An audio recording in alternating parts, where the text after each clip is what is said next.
automatic like a machine.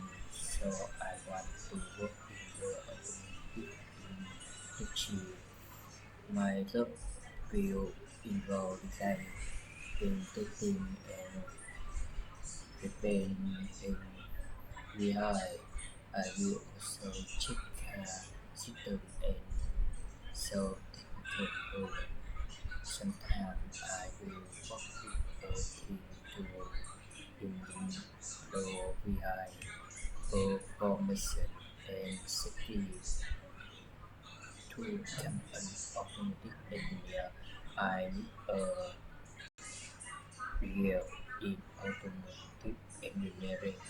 I also need technician, canal and products, serving skill and computer skill, work communication skill are important because I will work with other engineer and technician. An automotive engineer should be capable, re- responsible, patient, and hardworking. Creativity is also important because engineering needs new ideas to improve life.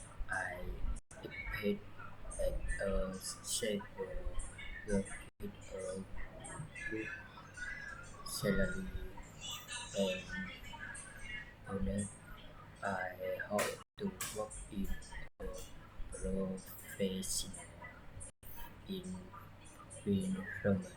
I also want reliable cooking house and operator to learn new technology